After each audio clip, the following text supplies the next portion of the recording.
Keluarga Ye datang ke pintu bentengku. Oh, bagus sekali. Kalau begitu aku akan membalas perbuatan mereka dengan cara yang sama. Aku diam-diam membuat rencana dalam pikiranku. Bagaimana caranya merencanakan serangan terhadap pelaku yang merusak toko gandumku. Kali ini Ye Jianwen, kepala manajer toko biji-bijian keluarga Ye yang sedang mendaki gunung dan 20 buruh di belakangnya. Masing-masing dari mereka membawa hadiah yang dikirim oleh keluarga Ye di pundak mereka. Dan jorahan yang telah dijanjikan sebelumnya. 10 batangan emas yang tersisa dari 20 batangan emas yang dijarah dari gandumku, Ye Jian.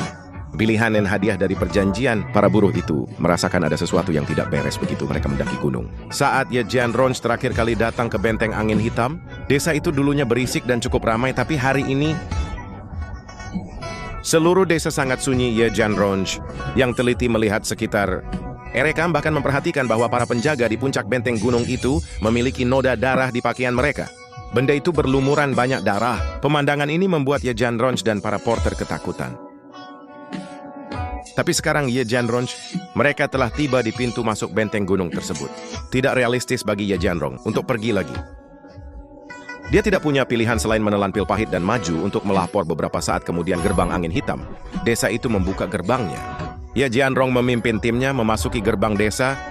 Setelah Ye Jianrong masuk, dia mengumpulkan keberaniannya dan mengeluarkan sejumlah uang dari lengan bajunya. Dia bertanya kepada pria yang berlumuran darah itu, prajurit ini berasal dari keluarga Ye? Apa yang terjadi di dalam? Mengapa hari ini begitu tidak biasa? Prajurit itu yang telah menjalani pendidikan ideologi militeristik dari saya, dia tidak mengambil perak dari Ye Jianrong. Perak yang diam-diam diberikan kepadanya.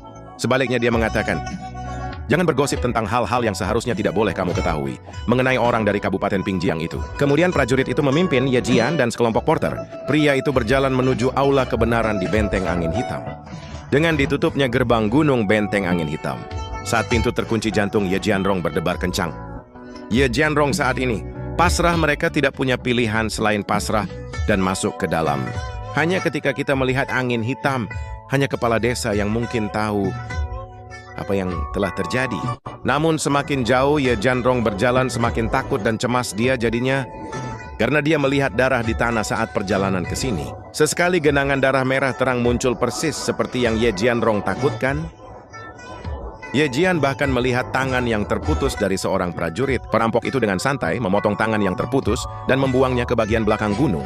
Mungkin hanya para bandit dari Gunung Angin Hitam yang mampu melakukan ini. Itulah mengapa mereka memperlakukan nyawa manusia seperti sampah. Kolaborasi antara keluarga Yesaya dan Blackwind Stronghold ini sama artinya dengan mencari kulit harimau. Entah itu berkah atau kutukan, Ye Jianrong benar-benar tidak tahu. Rasa khawatir muncul di hati Ye Jianrong. Tim tersebut memasuki aula kebenaran.